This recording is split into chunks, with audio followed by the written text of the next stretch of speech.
Hello.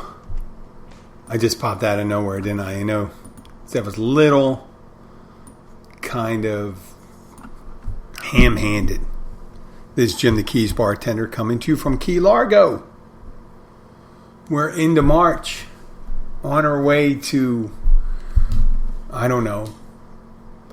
Easter. Season. It seems that everyone says we're booked until May. But other states are opening up, so we'll see what happens there. On a lighter note, the weather is beautiful. It's a little warm for us because we expect a long, hot summer. Just the way it is down here. We get a couple weeks of we hope for some nights in the upper 60s and dry air and things like that. That's what we look forward to. And I know you up north and you're looking for some unseasonably warm times too. But we get it. We get maybe 9-10 months of warm and then 2 months of kind of like nice for you guys. Really nice for you guys. It's great for us. But we are looking forward to it. It's great having the season. It's great having all these people. We have there's a lot of activity going on down in the Keys. It's really crowded. You can get yourself doing a lot of activities down here. Diving, jet skiing, fishing. Fishing's been great. The diving's been great, I've heard. And the weather's been wonderful. We only had a couple rainy days in the last couple weeks. And it wasn't even the whole day. It's only a couple hours. So on less than a night, I'd like to talk on a less than light note about the contributions that immigrants make down here. A lot of people, I hear it a lot. People talk about people from other countries in our country. And particularly people south of the border, Mexicans and Central Americans. Well, just yesterday, there was a horrific accident near the Mexican-California border. It's inside California where an SUV, a 1997 Ford Expedition, fell with 25 people. You heard that right. 25 people. The only seats in the vehicle were the passenger and the driver's seat. The truck full of at least 10 Mexicans, because they verified that there was 10 dead Mexican nationals in the vehicle, but it crossed onto a highway in front of a gravel truck with no notification, and it got T-boned, killing the driver immediately. And according to some of the preliminary reports, which we'll probably find out later,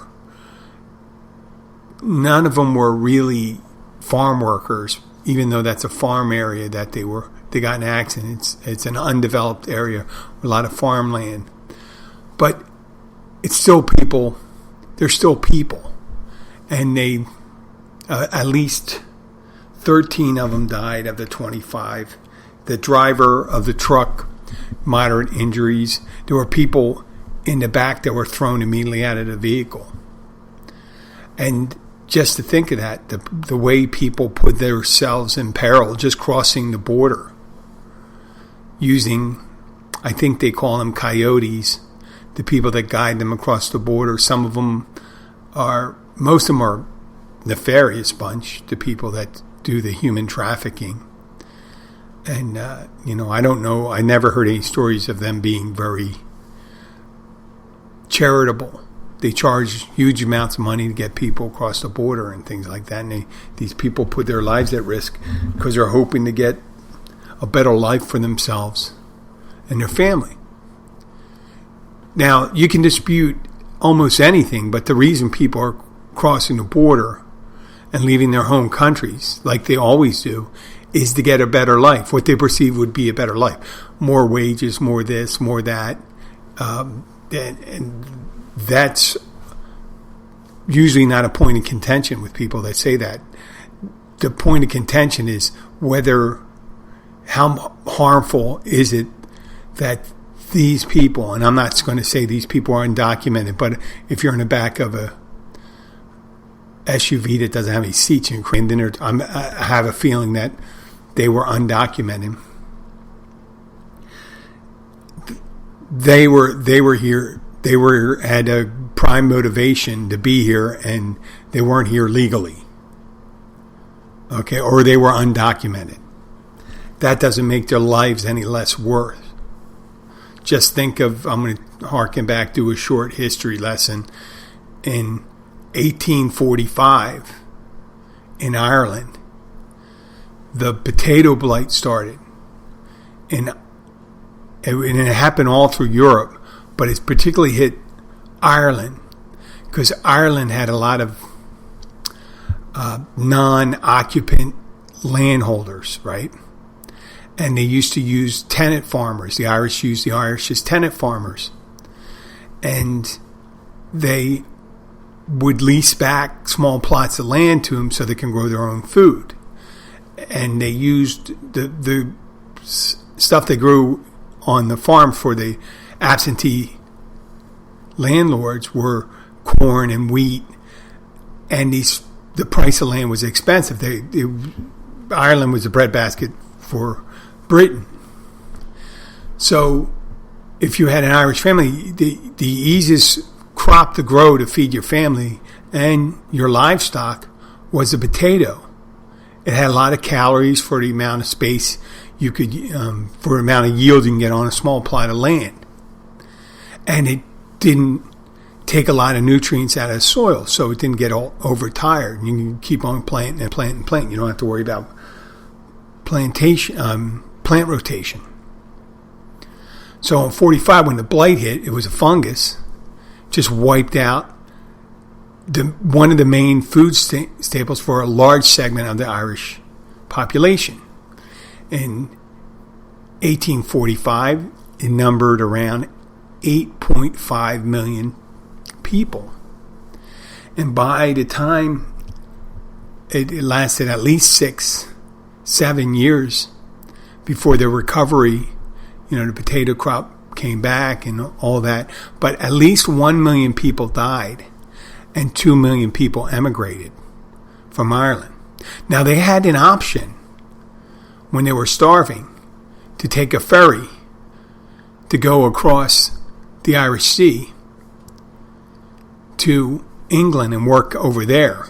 But a lot of them opted for the more dangerous transatlantic trip to the United States and leave their family and never see them again. It was that bad.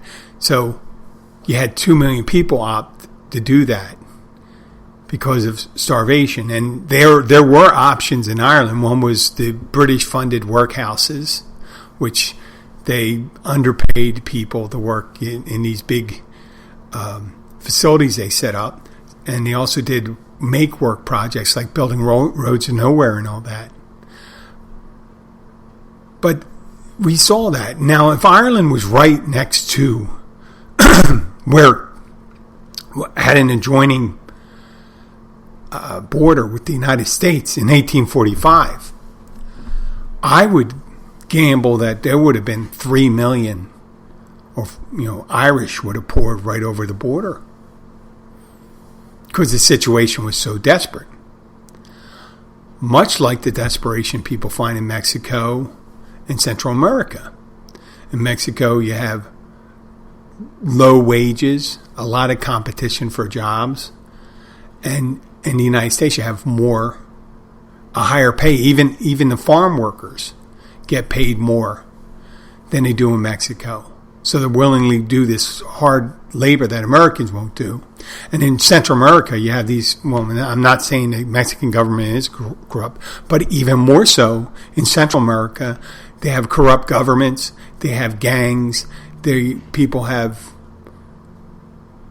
threats to their lives from these people that terrorize them and their villages. So they're willing to make the trek all the way through Mexico to come here for an uncertain future. to a country that really has displayed multiple times that they don't want them. And they're willing to put their lives at risk for that. And hence we got things like this occurring on smaller scales, let's say, but they happen in shipping containers and things like that. People will allow themselves to be packed away. And part of the problem is human trafficking. Excuse me, 1 second, I clear my throat. Human trafficking, because they can make money doing it, and they get money from both ends. They get money from the people that want to come over here and the people that are looking for cheap labor. And the argument against undocumented workers is that they create a drain on our workforce, meaning supply of jobs, available jobs when they come over. Don't let them take our jobs, and attacks our legal system with crime. But on the, if there's an economist that there's been numerous studies that say that people that come over here actually provide more for us in services. Now think about just all the food that we get. Now, obviously Texas, when having that big cold snap, there's going to be a lot of the produce.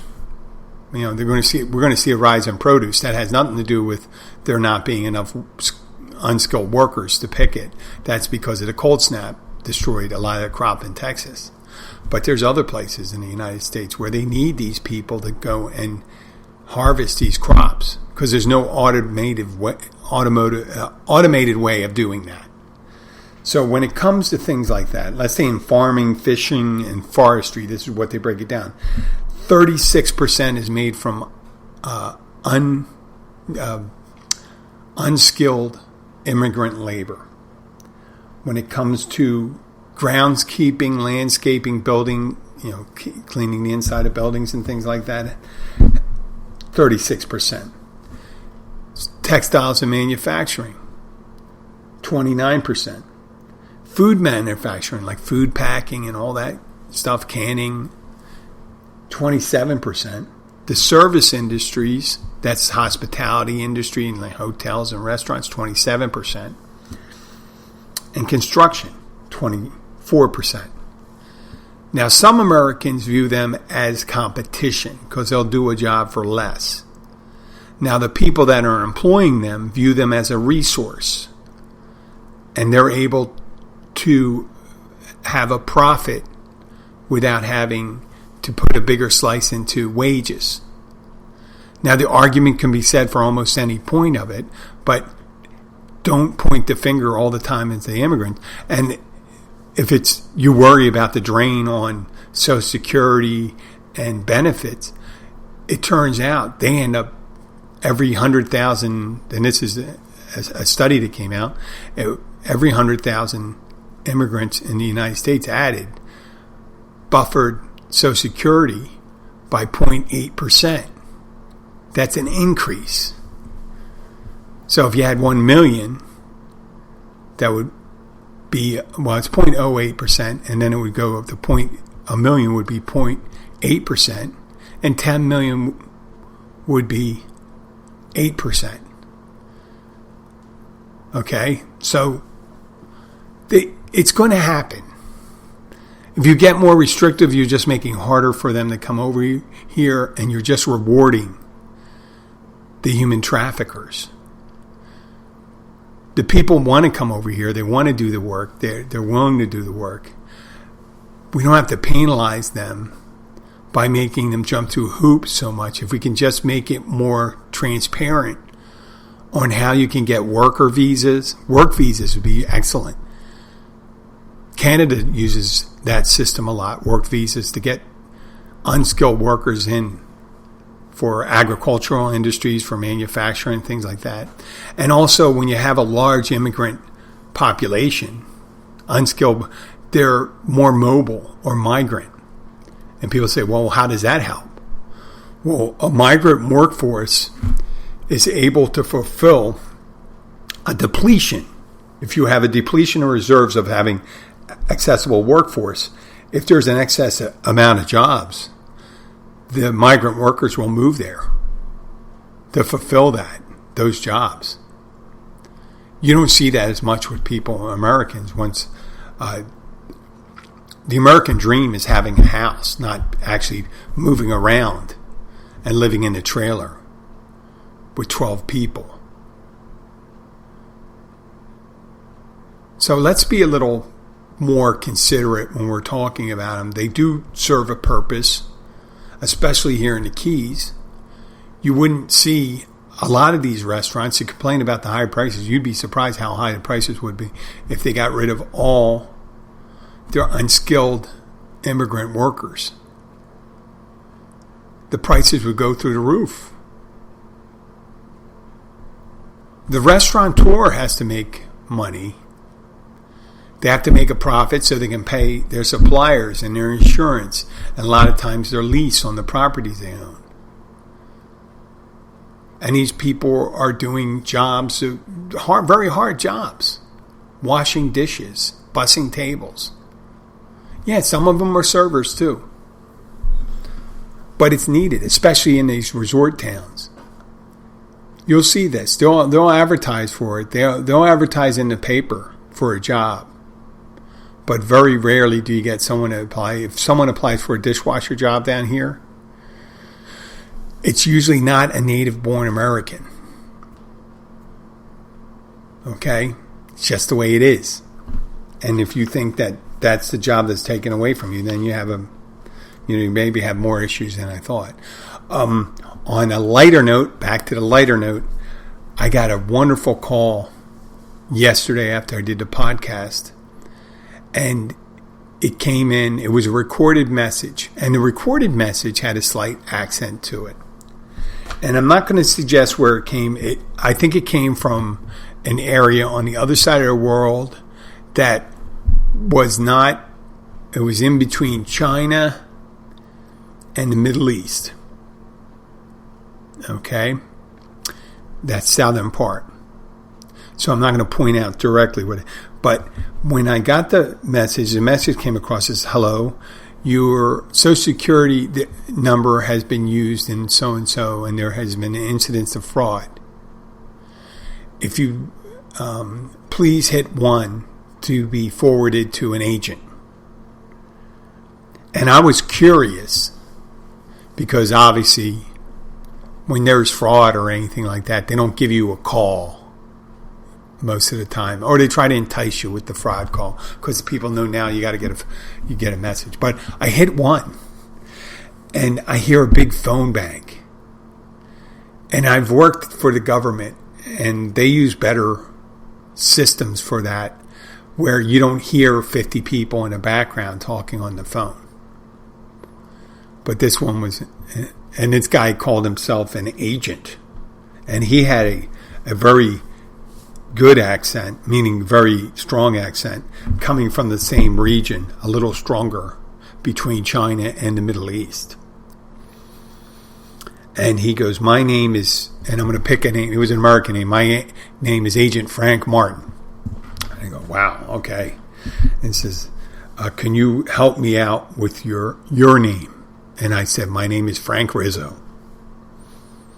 And he goes, well, I said, what do you got for me? He goes, well, can you give me a Social Security number? And I just picked the number out of my head. 214-78-3142. And then he goes, tell me that again? I said, 214-78-3142. And I think I may have changed it a couple of times. And then I go, how much money do you owe me? And he goes, no, you owe the Social Security Administration or Social Security so-and-so amount of money. Let's say $600. And then I said to him, no, you owe me $16,000. Can you please send a check? And he was ready to hang up, but I said, 832, go fuck yourself, Lane. This is a scam, Florida. And he goes, what? I said, this is a scam. No one calls for this stuff. And he hung up. He hung up. He didn't have anything else to say. If you said that to someone a government agent, they say, wait, what did you just say to me? He didn't say that. They were fishing. They were catfishing. They're just waiting. I guess, I don't know how many people they think. If you can call, like, if you can get one a week to send you a couple $100, you probably earned your pay, your whole nut. And that's a shame. And it goes to show you that where in the United States, people aren't necessarily better people. What I'm saying, if you were more desperate, if the United States was the place where you needed to make $5 a day in order to ensure that you were eating and had a roof over your head, and you just needed $5 a day, they'd be making most of the phone calls from here. And we'd be calling places like China. Maybe someday we will be. Someone with an American accent will be calling China and saying, am I talking to Chi Yang?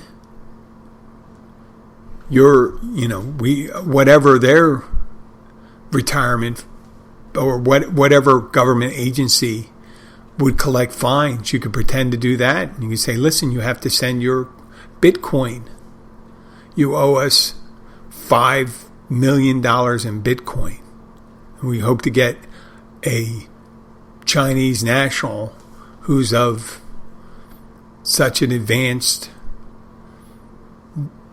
dottage that they would get confused and think that they're going to be arrested. This has happened several times. I enjoy getting phone calls from them. I should have spent more time on the phone. I'm embarrassed. I'm embarrassed I did not take up more of that guy's time. But I also realized that he had a lot more people to call. He just wait. It's going to be, whenever there's a phone call and you hear someone, a pause. If you wait, if there's a call and then you see you pick up and you wait for it to pick up, you can just hang up. If someone were calling you, they'd be on the phone already. Yeah, they don't use an auto dialer to dial like 100 people and just expect someone to call up. They just, if someone was calling you directly for a purpose, they would be on the line. That's the key to it. People don't know. And I get phone calls at the restaurant all the time. I got to watch out because Google Table calls up. Google reservations, I think it is. They're very interesting. It really sounds like a person, but the timing's off, and it's just a young woman's voice. And she goes, "Are you taking reservations?" And then you answer yes. "Can I get a reservation for tonight?" Yes. "Would 7 o'clock be all right?" Now that's the interesting point when we get up to that. They don't go and say, do you have availability at 7 for 2 people? They'll say 7, and then they'll say for 2 people. Because they really haven't combined the time and the amount of people.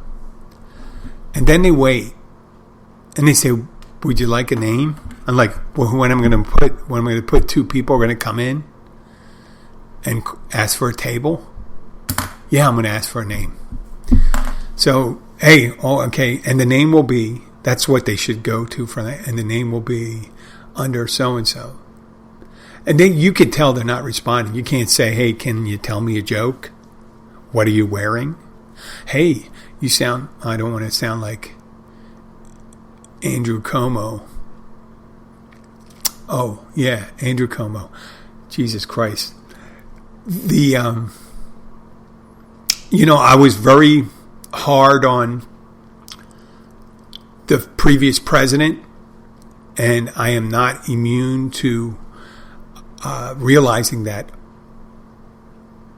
all the wrongs are done on one side.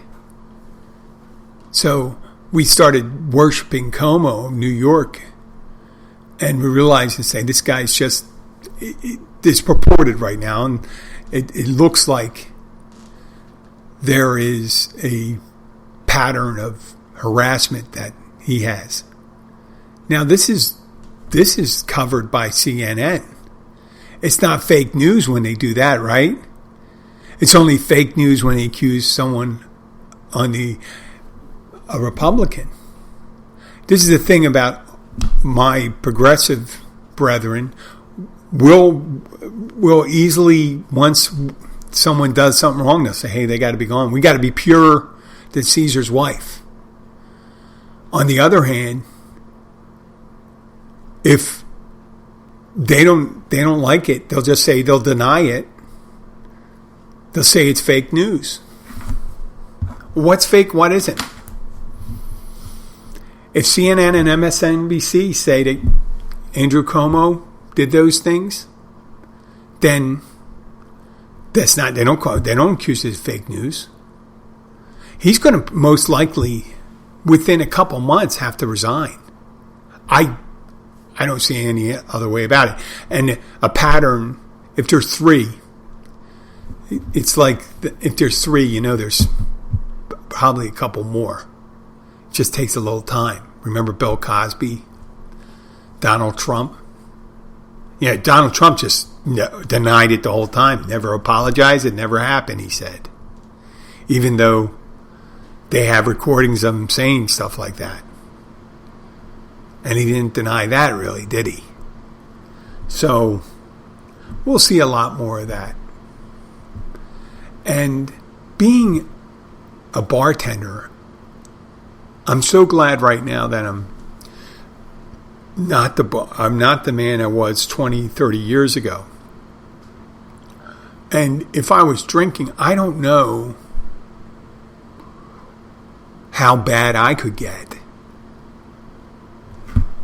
in putting myself in a situation where I am doing uncalled for flirtations. That's what he called it. But it would be a little more aggressive than that. Touching someone without getting approval or asking them probing questions. Thinking that it's charming. Got to really be careful doing that, guys. I mean, women are starting to get the hang of it. But it's a different power dynamic. If I don't want to answer them, I can just say nope. And they're not going to physically handle me. Like there's always kind of an innuendo of brute force with some guys and girls. The size disparity. Unless you're a little guy going after big girls. That would be interesting. But I'm not saying that's right either. So, I'm not saying there's a double standard. And there may or may not be, but it's predominant. To be all fair, you do know, everyone knows the way guys talk, the way we do our jokes and all that stuff, that, they think, oh, well, it's all right. They agreed to this, so I can go and do this. I mean, I got thrown out of a strip club before. You got to work hard to get thrown out of a strip club. Now, what I did was try to make a gentleman's bet. And the person wasn't going to have it. And they decided I didn't need to be in there anymore. As well, I shouldn't have. And I learned my lesson. I'm not one of those guys that say, I could never do it. I've done it. Maybe not in the extreme cases of what gets these guys fired. Or maybe not in a work environment. Luckily, I didn't do it in college. But I guess there was a disparity in that. Because if you already have access to female companionship, and you don't have to, I'm going to try to phrase it the right way. If you don't have to struggle that hard for it, And you don't have to be as crude. That was always my style. No, to be charming, to go step by step, not jump ahead a step. First, it's always good to shake someone's hand first. And then if they accepted your hand, then you could touch their wrist maybe, if you ask. And go on, asking. They say, well, what's wrong with asking? Hey, do you mind? Do you mind of it? And before you do it, and if they say yes, then you're in the clear. It was a technique. Back then, when I was in college, it was a technique. It wasn't one of those things they taught people how to do. It just worked for me at the time. I'm glad it worked for me at the time because I didn't have to be taught the other way. That you have to teach the guys to say, hey, listen, guys, you can't do this. You got to get consent. Like, you don't fucking know that? Your mom didn't tell you that? You didn't think about your sister and say, hey, if someone was behaving this way with my sister, would I be offended? And the reason I'm saying this right now, besides the news with the guy, is in a couple days, and I guess today is the 3rd, tomorrow's the 4th, and the 5th would be Friday. So Monday is International Woman's Day. And maybe that's the day we remember that every woman is somebody's daughter, or could be someone's sister or mother. And when you talk to them, you should give them the kind of consideration you expect someone to give your mother, your daughter, your sister, your wife. It's all good and fun and well when you have two consenting adults engaging in witty and sometimes explicit repartee. We had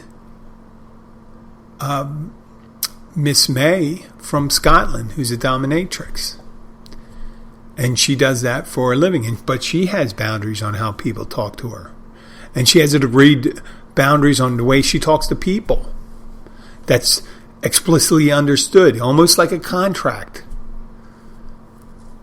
And they actually, in the S&M world, or dominatrix world, they have safe words. Meaning you say when it's not okay to be explicit. And say, I'm not comfortable with that. And you shouldn't be able to put someone, the rule of thumb is try not to put someone in a situation where they have to say, I'm not comfortable with the situation we're in right now. I mean, it's hard to see sometimes when you're driven by your hormones, right? Your goal is to get something, and you're putting everything on the table. And there's people with problems sometimes when they do. People that have putting everything on the table. Sometimes they put body parts on the table and stuff like that. And that's uncalled for. Unless it's asked for.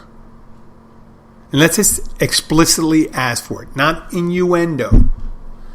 You should be careful. When certain things are over the line, you have to make sure, is this what you mean? Okay, good. And then we have this understanding. But there has to be an understanding first. I'm sorry. You guys that have fantasies of physical abuse of someone and stuff like that, it's wrong. It's wrong. You're deviant when you look to hurt somebody. Okay? When you look to hurt someone with, and I have to say without the consent, I know there's, for every trash can, there's a lid. And sometimes they find each other, and people that want to be hurt. And for there's two people with certain types of disorders, and they find each other. Well, that's not everyone. That's just those two people. So don't make the assumption that someone else is going to want it the way you want it. This goes for the guys that are involuntary celibates. That's an incel movement, the people that suggest that they should be given more access to women. So, International Women's Day is coming up on Monday. Let's think about how we can be more polite. Now, I understand that you have to, bite the bullet sometimes when certain women are crude, and they may make some. Just because some woman makes forward comments to you doesn't mean that all women think that way. Don't make that assumption. Be careful not making an assumption about a comment that isn't meant to be sexualized. Okay? So that's it. I know. Here I am. I'm doing the thing. I'm doing the Dutch uncle thing, telling you guys to do this stuff. And girls, if something's bothering you, you get out there right away. You look for your allies. And that's your friends. It could be an employee at a place. Or you may have to call law enforcement. Okay, well, boy, that's not a high note. But listen, that's what I impart sometimes. I do appreciate you for listening. If you do like the show, please share this with your friends, your relatives. And if you're in Key Largo, stop by the Catch Restaurant at mile marker 102 Oceanside. They're open every day of the week for lunch and dinner. I'm there many a time, but if I'm not there, ask for the Keys Bartender. Tell them the Keys Bartender sent you. They have a great selection of seafood and non-seafood dishes. They have a great happy hour from Monday through Friday, 3:30 to 6:30. Thank you very much, and if you have any comments or anything, please send them to me at jim@keysbartender.com. Hopefully they won't. I don't get too many emails, but when I do get an email, I'll make sure I bring it up. I haven't had any questions recently. Thank you very much, and have a great day.